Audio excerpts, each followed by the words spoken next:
Procure, amados, o livro de Êxodo. Êxodo é o segundo livro da Bíblia. Êxodo, no capítulo 12. Êxodo, capítulo 12. A princípio, nós vamos ler a partir do versículo 12 também. Êxodo 12, 12. Foi fácil, né, de encontrar? Vamos lá, então. E eu passarei pela terra do Egito esta noite, e ferirei todo o primogênito da terra do Egito, desde os homens até os animais, e sobre todos os deuses do Egito farei juízos. Eu sou o Senhor. E aquele sangue vos será por sinal nas casas em que estiverdes. Vendo eu o sangue, passarei por cima de vós, e não haverá entre vós praga de mortandade, quando eu ferir a terra do Egito. É isso aí que você está lendo também? É isso mesmo? Você crê nessa palavra? Então coloca a tua Bíblia aí sobre o teu assento. Fecha os teus olhos agora. Coloca as tuas mãos aí à altura do teu coração. Nós vamos fazer essa oração, amados. Vamos pedir ao Senhor que através do Espírito Santo de Deus, Ele nos dê a revelação dessa palavra. Pastor, o que essa palavra tem a ver comigo? Nós vamos buscar nessa noite saber.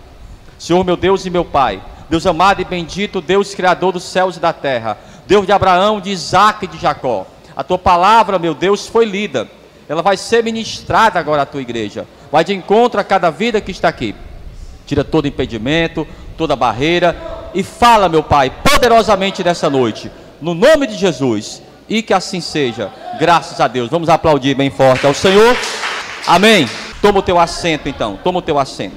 Nós vamos procurar saber, irmãos, qual o paralelo entre esse sangue que foi aspergido nas portas, nos umbrais, nas janelas daquelas casas, ainda no Egito, com o sangue do sacrifício do Senhor.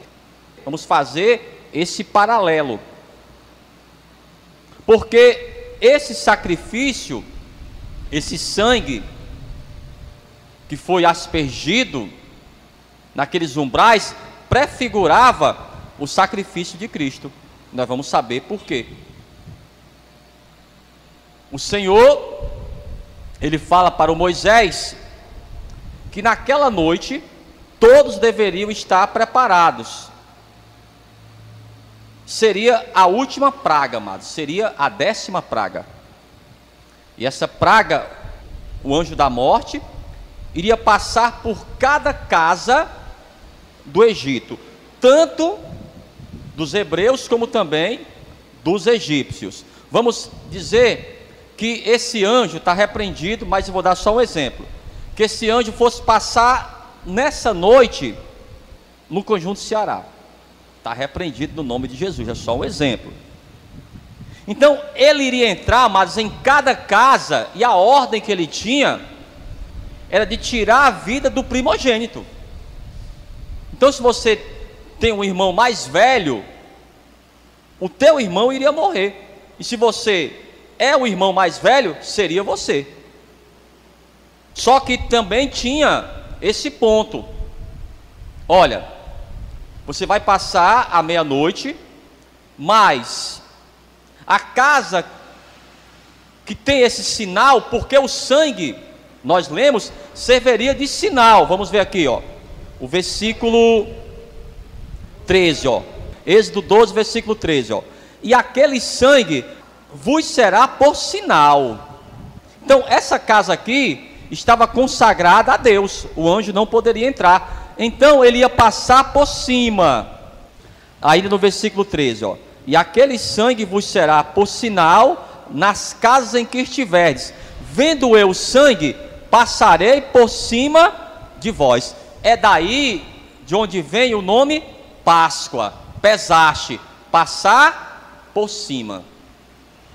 Aquele anjo viria por cima das casas, naquela madrugada, exatamente à meia-noite.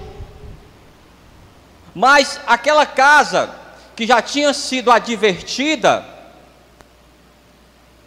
aquele anjo não poderia entrar. Só que tinha alguns pontos que seriam importantes para aquele sacrifício. Não poderia ser qualquer animal. Por isso que nós vamos fazer esse paralelo. Se Jesus Cristo também, ele estava debaixo dessas exigências, segundo aqui a palavra. Vamos ver, capítulo 12 ainda, e o versículo 5. Vamos ver qual era a primeira exigência. E vamos ver também se Jesus cumpriu essa exigência. Vamos lá, ó. Capítulo 12, versículo 5. Quem encontrou? Ele diz, ó: o cordeiro ou cabrito será como? Sem mácula, sem defeito, um macho de 1 ano, o qual tomareis das ovelhas ou das cabras. Está vendo? Qual era a primeira exigência? Esse animal que seria morto e o sangue seria levado para aspergir, era o hisopo que se passava. Era como se fosse uma vassoura, um pincel. Aquele sangue daquele animal que era comido por aquela família, naquela noite, todos já deveriam estar prontos, cajado na mão, sandália nos pés e o cinto, e se preparando já para ir embora. Seria aquela noite, não poderia ser outro dia. Aquela oportunidade seria única, é como o arrebatamento.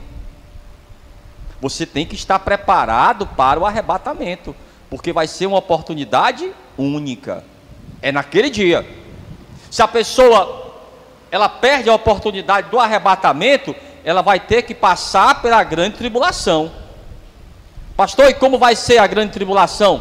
Nem queira saber como vai ser, porque nós vamos estar no arrebatamento da igreja, sim ou não? Nós vamos ser arrebatados antes da grande tribulação. Esse é o plano principal da igreja. Então você deve estar preparado, como aquelas pessoas também deveriam estar.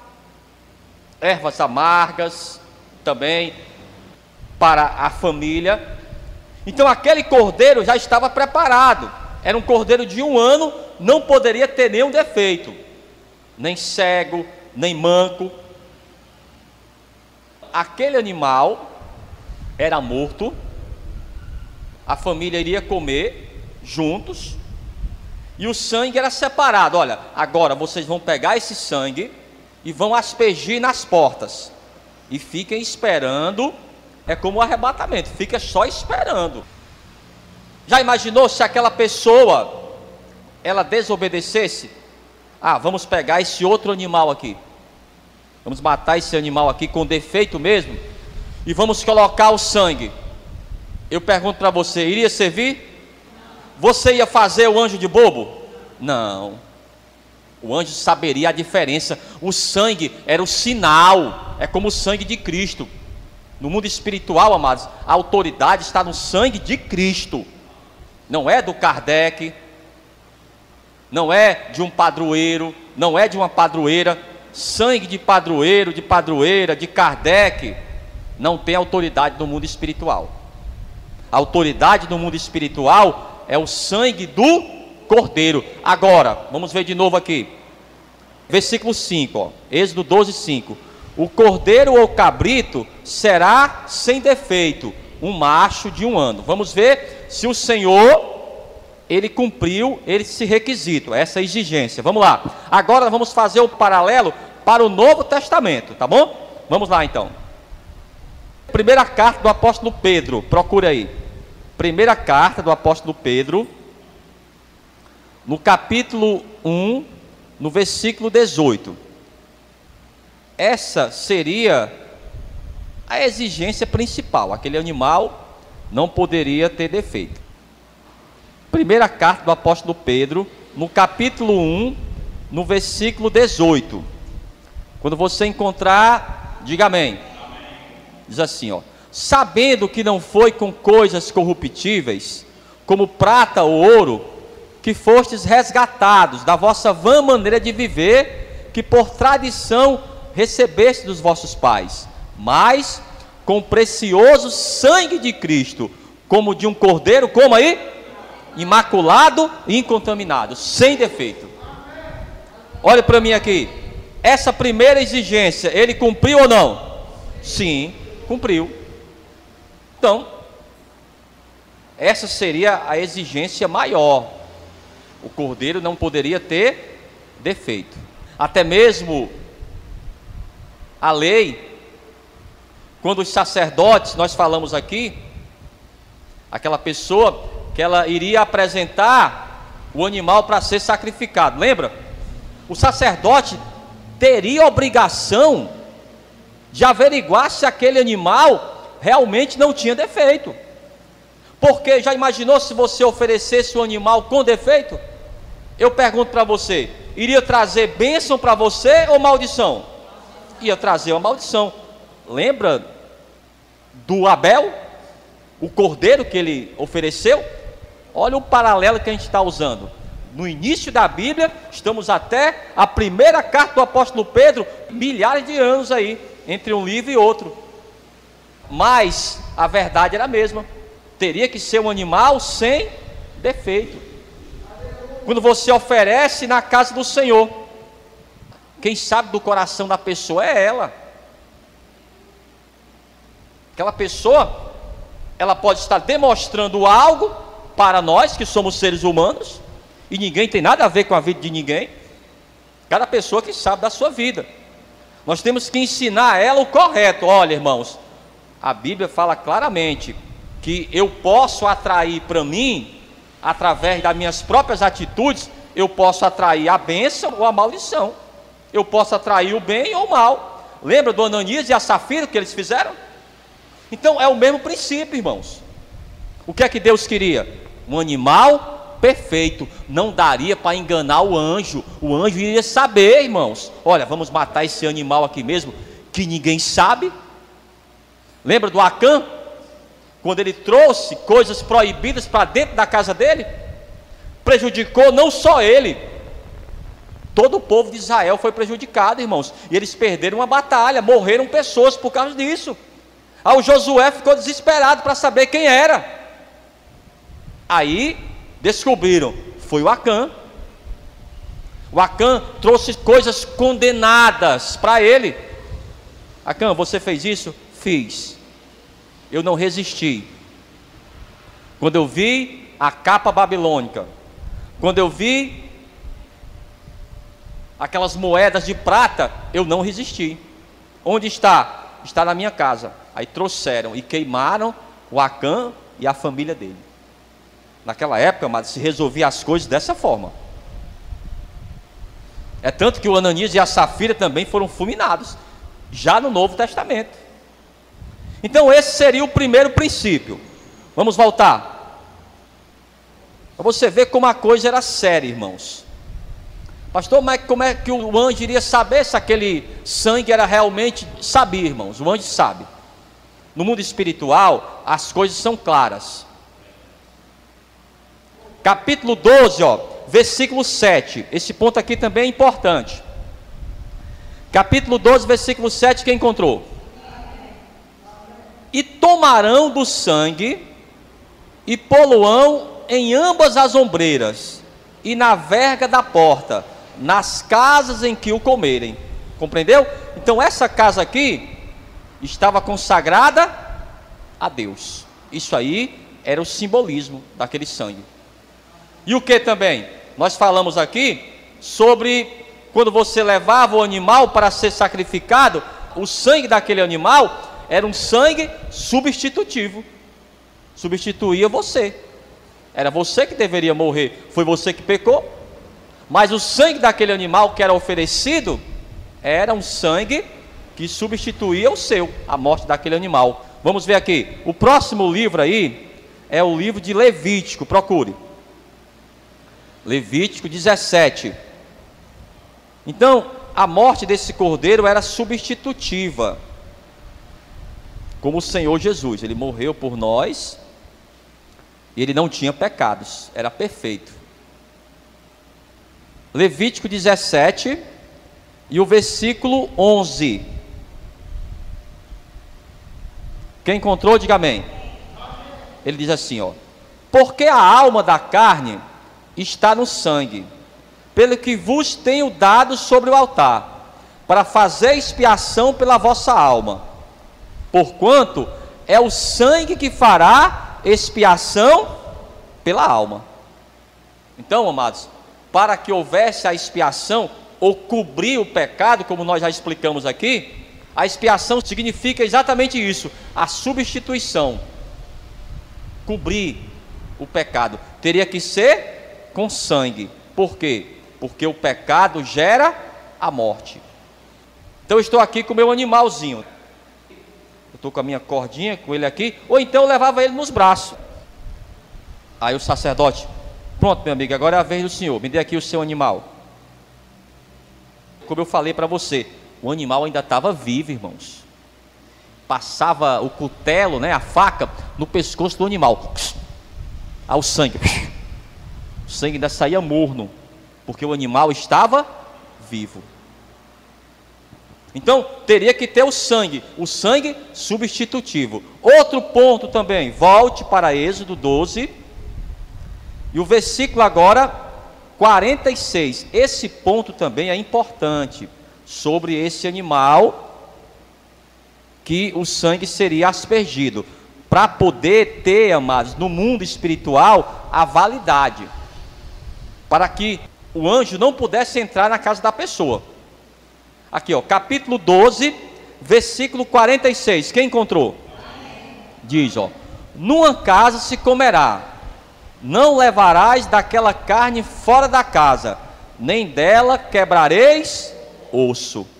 Pastor, será que Jesus cumpriu também essa exigência? Sim, porque nem o osso dele foi quebrado.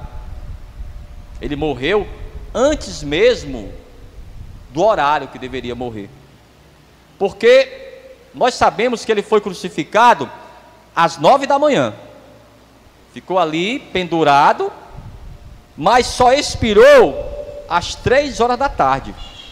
3 horas da tarde já estava morto, porque não poderia passar, mas era das 6 horas, porque às 6 horas já era o sábado.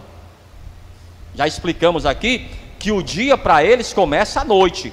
Por exemplo, hoje para eles já é sábado, porque já passou das 6 horas. Hoje, desde 6 horas da tarde para nós, para ele já é sábado. Aí ele vai chegar em casa, vai dormir, e quando acordar de manhã, ainda é sábado. Não é interessante o dia para eles? Começa à noite, ele vai dormir, e quando acorda ainda é o mesmo dia. Só que quando for 6 horas amanhã, já é domingo para eles. Então, os ossos daquele animal não poderiam ser quebrados. Alguém poderia até perguntar para o Moisés: Moisés, por quê? Mas ninguém perguntou. Amados, é melhor você obedecer do que fazer muita pergunta. Obedeça logo, faça como Deus está falando. Às vezes a gente quer saber demais. Pastor, por que tem que ser assim? Por que tem que ser assim? Vamos ver aqui se ele cumpriu essa exigência.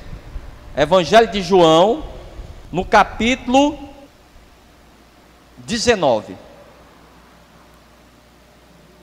Evangelho de João, capítulo 19. Quando a pessoa pergunta demais, questiona demais, é porque ela não quer realmente obedecer. Capítulo 19, versículo 33, quem encontrou? Mas vindo a Jesus, e vendo já morto, não lhe quebraram as pernas. E o versículo 36, ó: porque isso aconteceu para que se cumprisse a escritura que diz: nenhum dos seus ossos será quebrado. Então, qual é o paralelo principal? Seria esse: aquele cordeiro sacrificado no dia da Páscoa no Egito é o mesmo cordeiro que foi sacrificado pelo próprio Deus. O próprio Deus sacrificou o seu filho. Aqui no Evangelho de João ainda, ó. Evangelho de João no capítulo 1, no versículo 29. Evangelho de João, capítulo 1, versículo 29. O João, ele diz, ó: no dia seguinte, João viu a Jesus, que vinha para ele, e disse: eis o Cordeiro de Deus, que tira o pecado do mundo. Ele não cobre mais, ele tira. É a grande diferença, amados, entre a lei e a graça de Deus. Eu pergunto para você: a lei era importante? Sim ou não? Era não. é importante para sabermos, amados, o que agrada a Deus e o que não agrada. A lei era muito importante, como falamos aqui para vocês na quarta-feira. Quando Deus, Ele libertou o seu povo, Ele pensou assim: olha, essa pessoa já está liberta, mas o seu coração nada mudou. Ela vai voltar a fazer bobagem. Moisés, eu vou fazer uma aliança com eles. Eu vou dar a eles a lei, para que eles andem nos meus caminhos, para que eles saibam o que eu gosto, mas também para que eles saibam daquilo que eu não gosto, daquilo que eu odeio, aquilo que vai atrasar a vida deles. Então ele seria o Cordeiro de Deus, o Cordeiro substitutivo, que morreu naquela cruz. Vamos até a primeira carta do apóstolo João.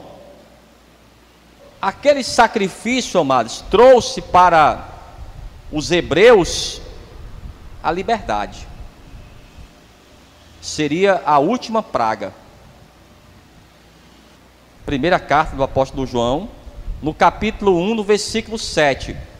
Você viu que a gente percorreu do início ao fim da Bíblia para a gente entender todo esse mistério. Por que teria que ser dessa forma? Às vezes Deus pede para você fazer algo, amados, nos detalhes. Sabia que muitas vezes nós erramos nos detalhes? Detalhes pequenos. Na igreja, por exemplo, a pessoa fala que ela deve se batizar. Pastor, para mim não é importante. A pessoa fala que ela tem que entregar o dízimo. Pastor, isso aí não é importante. Vai atrasar a vida dela, porque são detalhes. Deus, Ele quer dessa forma. Josué, você vai rodear a cidade. Mas por quê? Se preocupa não, rodeia a cidade, faz como eu estou falando. Então são esses detalhes que a gente deve obedecer. Aqui, primeira carta do apóstolo João, no capítulo 1 e no versículo, amados, 7, ele diz: se andarmos na luz, como Ele na luz está, temos comunhão uns com os outros, e o sangue de Jesus Cristo, seu Filho, nos purifica de todo o pecado. Diga amém. Então, é o sangue de Jesus que tem todo esse poder. Foi o sangue, amados, que teve o poder de libertar aquelas pessoas daquela grande opressão no Egito. Nós vamos orar daqui a alguns minutos para que Deus também venha te libertar de uma opressão, de um trauma, de uma falta de perdão. Está aprisionando você. Isso aí está fazendo com que o diabo manipule a tua mente. Às vezes você está na casa do Senhor e algumas coisas você quer ouvir, e para você tem importância, mas tem alguns assuntos que você fala: não, isso aqui eu não quero ouvir não, depois eu vou resolver isso aqui. Mas como era feito, irmãos, fiquem todos preparados, a oportunidade é hoje, à meia-noite o anjo vai passar. Então, nós temos que estar preparados. Da mesma forma, amados, o arrebatamento da igreja. A qualquer momento a trombeta vai tocar, meu amigo. E se você não estiver preparado, cajado nas mãos e sandália nos pés, eu tenho que estar totalmente preparado. Nós vamos orar ao Senhor e pedir que Ele venha nos libertar. Não sei o que ainda te aprisiona. Não sei se você tem ainda um trauma, um rancor no teu coração. Isso aí prejudica a tua vida espiritual. Nós vamos orar para que Deus Ele venha te libertar nessa noite. Porque o que Ele diz? E o sangue de Jesus, vamos ler mais uma vez, para a gente finalizar mesmo. Primeira carta do apóstolo João, no capítulo 1, no versículo 17. Nós vamos orar, vamos pedir ao Senhor que essa palavra aqui se cumpra na nossa vida nessa noite. Ele diz: mas se andarmos na luz, se como Ele na luz está, temos comunhão uns com os outros, E o sangue de Jesus Cristo, seu Filho, nos purifica de todo pecado. É muito forte, irmão. De todos os nossos pecados. Aqui, versículo 8, ó, isso aqui é muito forte também. Se dissermos que não temos pecado, enganando-nos a nós mesmos, e não há verdade em nós. Aqui o versículo 6, esse que eu queria ler também. Ele diz: se dissermos que temos comunhão com Ele, e andarmos em trevas, mentimos e não praticamos a verdade. Mas eu tenho comunhão com Deus, eu conheço a Deus, eu tenho a minha religião, mas você anda ainda em trevas, você está mentindo. O que foi que nós lemos nessa semana? Que o Senhor, Ele nos tirou das trevas, Ele já nos tirou de lá. Eu vou voltar para lá, meu amigo? Não, não, pastor, de maneira nenhuma. Não quero voltar mais para as trevas, só tive prejuízos, traumas, desilusões. Só estar vivo aqui, pastor, estou muito feliz. Pois é. Então, sempre, amados, há um recomeço. Então, o Senhor, Ele quer te libertar através do sangue dEle, mas você tem que deixar também. Amém? Vamos ficar de pé, então. Vamos aplaudir bem forte ao Senhor. Aplauda forte ao Senhor, no nome de Jesus.